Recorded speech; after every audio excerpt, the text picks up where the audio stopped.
Allah berfirman, alam taro kaifa daraballahu masalan kalimatan thayyibah kasyajaratin thayyibatin. Apakah kalian tidak merenungi, tidak berpikir, tidak mengambil pelajaran bagaimana Allah mengumpamakan kalimatan thayyibah, kalimat yang baik, kalimat la ilaha illallah, kasyajaratin thayyibah, seperti pohon yang baik. Karena turunnya di negeri Arab, maka ahli-ahli tafsir mengumpamakan ya pohon korma. Kenapa pohon korma dikatakan baik? Asluha sabit, dia punya akar kokoh. Itu kalau kita artikan ilmu, amal harus ada ilmunya.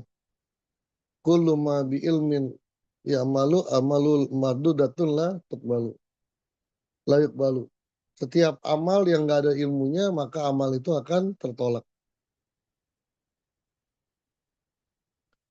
Wafar uha sama, dan pohon yang bagus itu cabangnya menjulang ke langit. Itu makna amaliyah, amalan. Dan kita diperintahkan untuk mengamalkan 5 kali dalam sehari minimal. Setiap habis sholat fardu. Tidak berhenti di situ. Pohon yang bagus tuti ukulaha kullahinin bizni rabbi. Memberikan hasil panen setiap musim panen. Artinya memberikan kemanfaatan, memberikan pengaruh. Begitu pula ahli la ilaha illallah.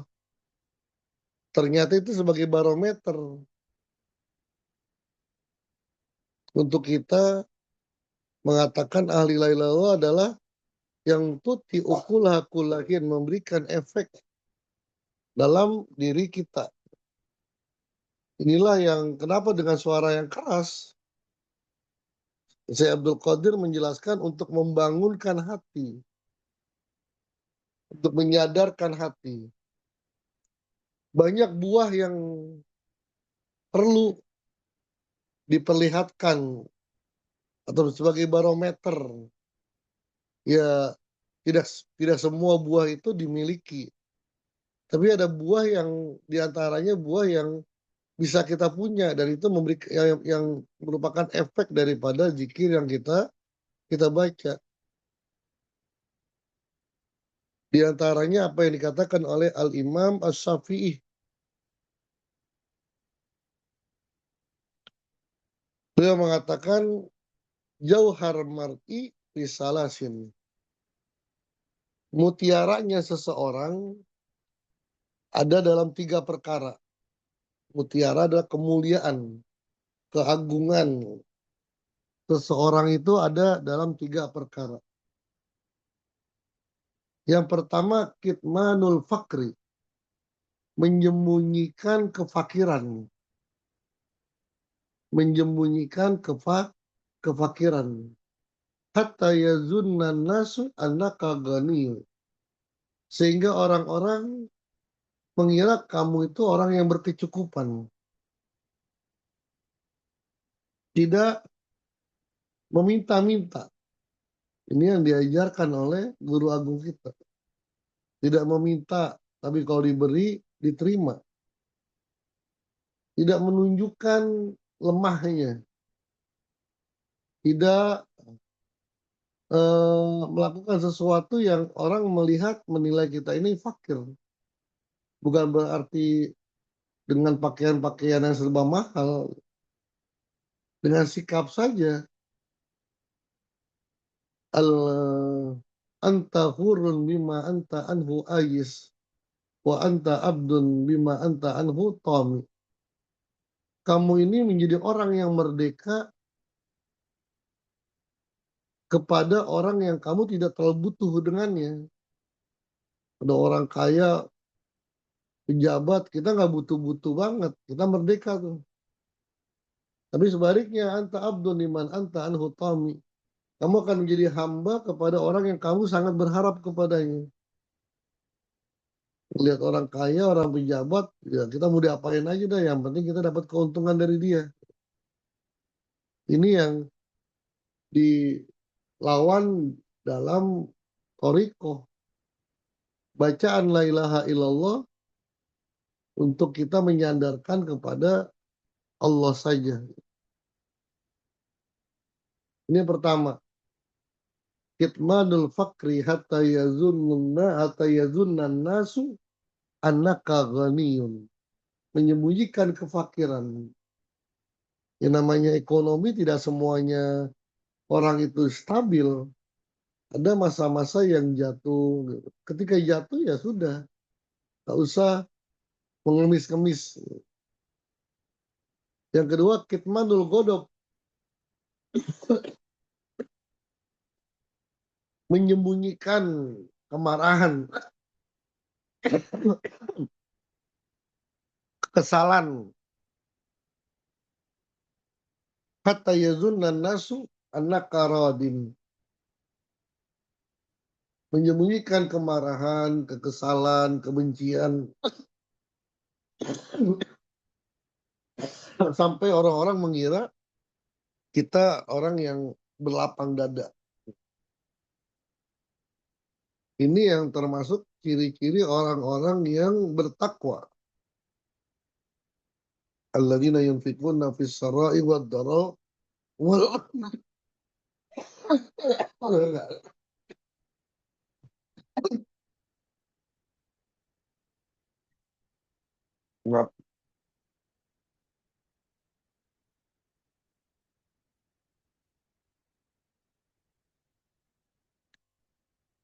wal kaziminal ghaiz.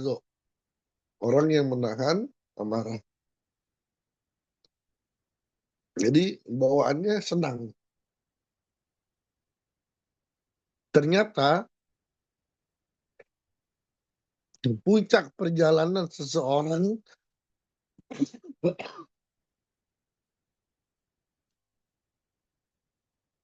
ketika dia menghadap Allah, hatinya sudah bersih.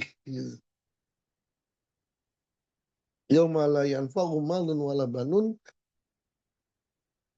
illa man atallaha biqalbin salim. Kecuali orang-orang yang datang kepada Allah dengan hati yang bersih, tidak ada kebencian, dendam dan segalanya. Ini maka kita ini masih jauh sekali. Perjalanan Toriko ini masih jauh lah. Ya kita masih ada kebencian, kemarahan, dia nggak tahu bahasa, ya sedang dalam proses. Tapi itu menjadi barometer tingkat kemuliaan seseorang itu ketika dia sudah bisa mudah berlapang dada. Karena hati itu ibarat ada yang seperti kolam. Ketika kena bangkai binatang, kolam itu langsung tidak bisa dipakai airnya. Harus dikuras. Ada juga hati yang seperti sungai. Ketika terkena kotoran binatang ya memerlukan waktu lah. Biar dulu. Biar air itu kembali bersih, mengalir airnya kan. Ada juga hati seperti lautan, bahrun bila sahil.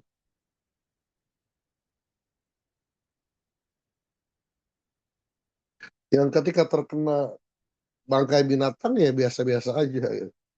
Itu yang hati para aulia Allah, para nabi dan para rasul. Dan itulah perjalanan kita ke sana gitu. Maka masih sangat jauh sekali. Bukan berarti tidak berhasil, tapi dalam OTW, dalam perjalanan untuk menuju ke sana. Yang terakhir adalah kitmanu syiddah. Hatta yazunna nasu annaka mutanaim. Menyembunyikan kesulitan, menyembunyikan masalah, menyembunyikan problem yang sedang kita hadapi. Tidak gampang mengirim-ngirim tulisan-tulisan yang menunjukkan kita sedang ada masalah.